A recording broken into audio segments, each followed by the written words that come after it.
Siapa sih yang gak mau punya rumah? Tapi beli rumah itu gak kayak beli HP. Ada proses yang panjang di belakangnya untuk memastikan rumah itu benar-benar jadi milik kalian.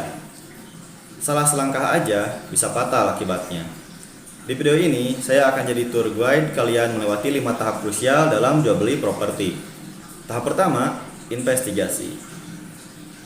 Ini tahap paling fundamental, jangan pernah kasih DP sebelum melakukan ini. Apa yang dicek? Keaslian sertifikat di BPN atau melalui PPAT. Pastikan tidak ada blokir, sita, atau sengketa. Saya tunjukin contoh sertifikat dan bagian mana yang harus kalian perhatikan. Kalian juga bisa cek lewat website atau aplikasi Sentuh Tanahku untuk bisa lihat lokasi atau alamat letak objek tanah, luas tanah, dan nomor identifikasi bidang tanah atau NIB. Tahap 2, pengikatan.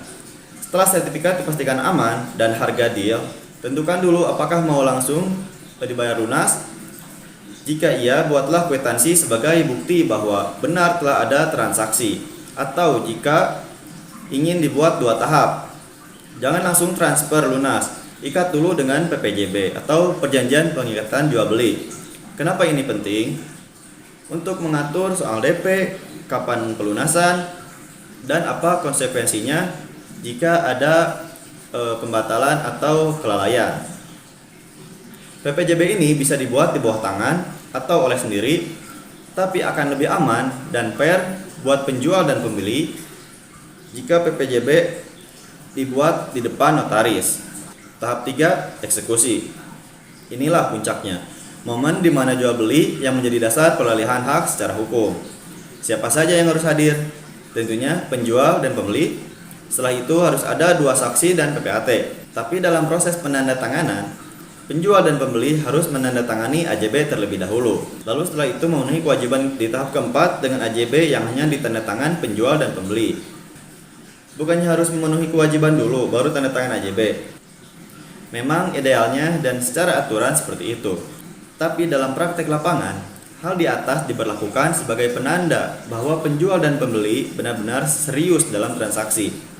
Barulah setelah kewajiban pajak terpenuhi, saksi dan PPAT menandatangani.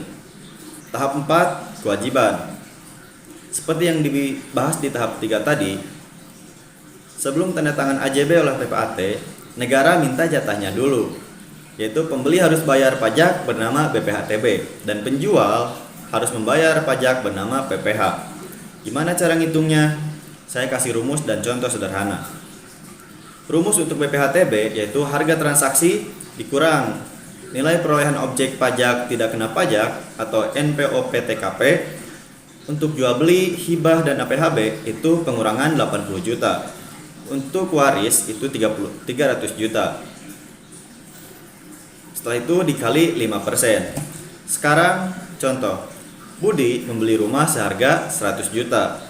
Maka BPHTB yang dibayar Budi yaitu 100 juta dikurangi 80 juta dikali 5%, yaitu 1 juta rupiah.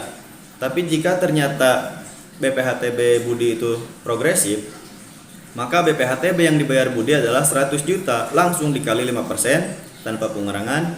Jadi BPHTB yang harus dibayar jika progresif yaitu 5 juta. Selanjutnya rumus PPH, yaitu harga transaksi dikali 2,5%. Dalam PPH tidak ada progresif. Contoh, penjual yang menjual tanah ke Budi harus membayar PPH sebesar 100 juta dikali 2,5%, yaitu 2.500.000 rupiah. Tahap 5, finalisasi.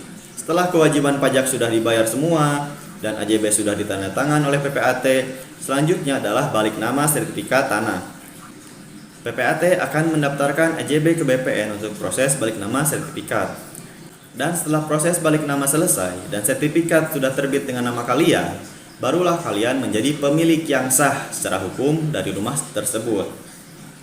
Kesimpulannya, pertama dari cek atau pengecekan, PPJB, pajak, AJB, dan balik nama, itulah 5 gerbang yang harus kalian lewati. Memahami alur ini adalah cara terbaik melindungi investasi terbesar dalam hidup kalian. Semoga bermanfaat dan selamat bertransaksi dengan aman.